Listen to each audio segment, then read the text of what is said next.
ఇప్పటి వరకు ఇంట్లో ఏదన్నా కార్యం ఉంటే అన్నదానం చేసిన వాళ్ళని చూసినాం. బజార్లకు పోయి బిర్యానీ పొట్లాలు వంచిన వాళ్ళని చూసినాం. అనాథాశ్రమాలకు పోయి అన్నం పెట్టిన వాళ్ళని చూసినాం. కానీ అప్పు తీర్చిన వాళ్ళని చూసినామా? అప్పు తీర్చిర్రా? వాళ్ళప్పు వాళ్ళు తీర్చుకుంటే కూడా గొప్పనా అనుకుంటున్నారేమో.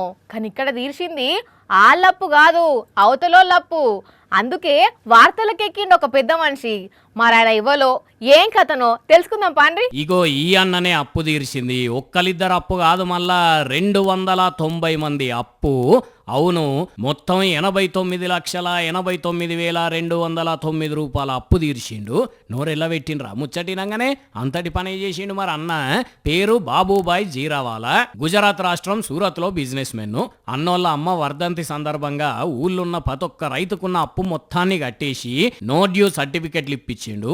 పాపం 290 మంది పేరు మీద వెనకట ఎప్పుడో ఎవరో గోషిగాళ్ళు లోన్లు తీసుకొని తుర్రుమన్నారట.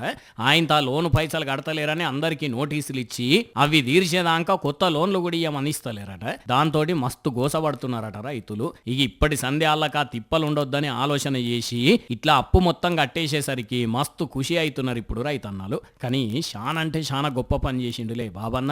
మరి కాదానుల్లా చెప్పుమంటే ఓ రైతే రాజు, రైతే దేశానికి వెన్నుము కానీ మస్తు మాటలు చెప్పేటోళ్ళు ఉన్నారు. కానీ వాళ్ళ అప్పు మీదేసుకొని కట్టేటోళ్ళు ఎవరు ఉన్నారు చెప్పండి. కానీ అన్న అట్లా కాకుండా అందరు అప్పు తీర్చి నిజంగా రైతుల ముఖంలో నవ్వు తెప్పించిండు. నువ్వు కేకస్య కేకభ్య బాబన్న. అన్నొత్తిగానే ఆలోచన చేసి పెద్ద పెద్దోళ్ళు పైసలు బగ్గున్నోళ్ళు వాళ్ళ ఊర్లో ఉన్న రైతులను ఆదుకొని వాళ్ళకు ఆసరా అయితే ఎంత మంచిగా ఉంటుంది అనుకోబట్టినరట.